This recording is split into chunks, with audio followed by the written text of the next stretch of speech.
Pretty Little Thing a donné sa vie à Jésus. Pretty Little Christ, c'est plus chez nous.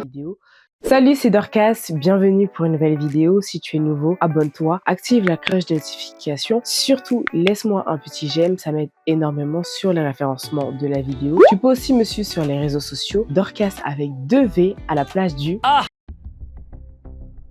Mais qu'est-ce qui se passe chez PLT pour qu'on passe de ça à ça? Pour qu'on passe des BBL au Total Skinny. J'étais à New York et le TikTok français était en train de bouillir. Et la cause, Pretty Little Thing a changé totalement sa DA. Mais pourquoi une marque de telle envergure qu'on pensait en plein succès fait un 360? Qu'est-ce qui s'est passé dans les coulisses de cette marque? Est-ce que les polémiques qu'il y a eu autour ont-elles impacté cette décision? Les réponses, c'est maintenant. Créée en 2012 par 2 frères, Umar et Adam Kamani, Pretty Little Thing est une marque de fast fashion basée au Royaume-Uni. Vous comprendrez pourquoi je souligne fast fashion plus tard dans la vidéo. La marque appartient au groupe des Baham, dirigé par leur père, le businessman Hamoud Kamani. C'est d'ailleurs le même groupe qui détient la marque Boohoo. Alors les débuts de la marque étaient très modestes. On avait affaire à un site avec très peu de produits. C'est complètement l'inverse de ce qu'il y a aujourd'hui. Un site rempli de pages produits. C'était essentiellement la vente d'accessoires et pas plus. Puis la marque a voulu se développer à l'international. D'ailleurs, la marque possède plusieurs bureaux à Los Angeles, à Paris et au Royaume-Uni. La marque s'est étendue dans le monde entier, vouloir étendre sa gamme de produits, vêtements, chaussures, sacs, tout y est. Il y a même un rayon maison sur le site. Ce qui a aidé le site dans sa quête de visibilité, ce sont les collaborations avec les célébrités, par exemple Naomi Campbell, Nicki Minaj, Rita Ora ou encore Miley Cyrus pour ne citer que elle. Il y a aussi les partenariats qui ont lieu avec les influenceurs et les créateurs de contenu afin de mieux cibler leur cible, la Gen Z. Dès la création de la marque, PLT a fait le choix de prendre la génération Z comme cible principale. Souvenez-vous,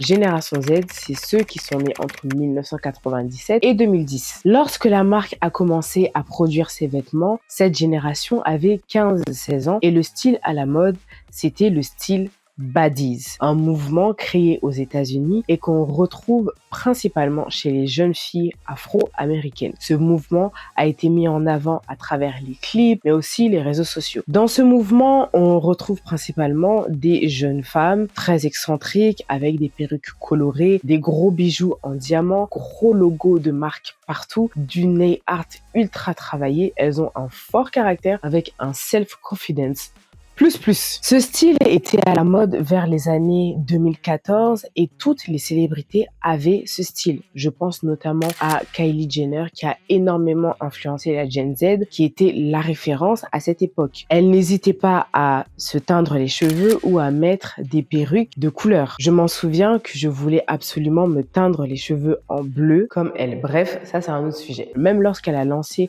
son entreprise de cosmétiques, juste son logo, ça représentait la communauté des baddies. Mais au fur et à mesure les temps avancent, la génération Z grandit. Moi-même, je fais partie de cette génération. Aujourd'hui, je ne vais plus m'habiller comme ça. J'approche de la trentaine et j'ai maintenant un style beaucoup plus sobre, beaucoup plus élégant, modéré. Certaines couleurs de cheveux, j'évite de le faire car ça fait tout de suite moins sérieuse. Et il y a 10 ans, je peux vous dire que des couleurs, j'en ai fait. Et cette façon de penser anime une grande partie de la génération Z, même des célébrités faisant partie de cette génération. Plus tôt dans la vidéo, je vous ai parlé de Kylie Jenner qui s'est approprié le style baddies, mais aujourd'hui elle est devenue maman, chef d'entreprise, son style a changé et ses coiffures ont changé à cause de l'arrivée d'un nouveau mode de vie, les clean girls. L'arrivée de ce mouvement a complètement écrasé les baddies. Une clean girl, c'est quoi? Une clean girl, c'est une femme bien soignée qui s'habille avec des couleurs sobres, très épurées, pas trop de marques en vue. Elle se nourrit bien, elle fait du sport, elle prend soin d'elle, elle cultive son intelligence, sa relation avec Dieu et bannit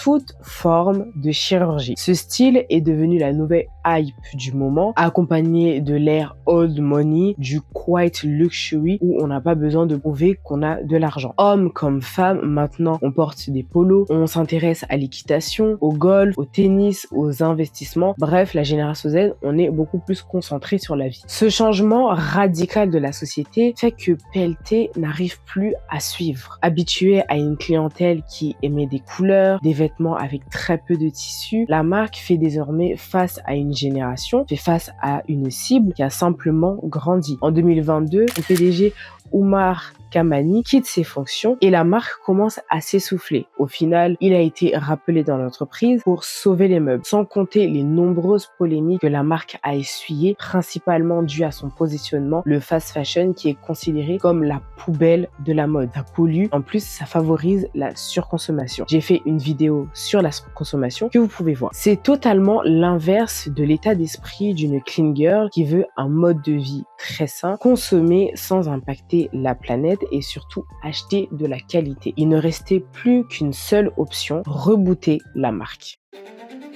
Le 4 mars 2025, l'Instagram de PLT change son logo et supprime tout son contenu. D'ailleurs, logo qui est très similaire à la collection Lauren by Ralph Lauren, et rapidement le changement s'est opéré sur le site. Le PDG Oumar Kamani a annoncé lors d'une interview que l'ancien PLT était mort et que cette version serait beaucoup mieux. Le site a totalement changé, pas simplement les vêtements, les mannequins et les prix ont même doublé, chose que je trouve pas logique car les matériaux sont toujours les mêmes mais avec des prix beaucoup plus élevés.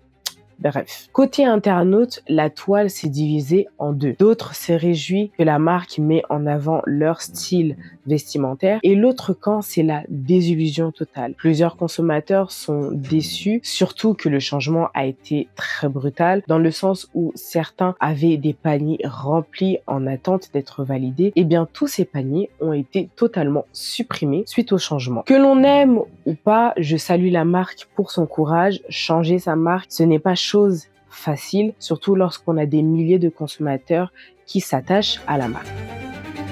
On arrive à la fin de cette vidéo, j'espère que tu as aimé. Dis-moi en commentaire ton avis sur le rebranding de Pretty Little Thing. Abonne-toi, active la cloche de notification. On se voit dimanche prochain à la même heure, 18h. Bye bye!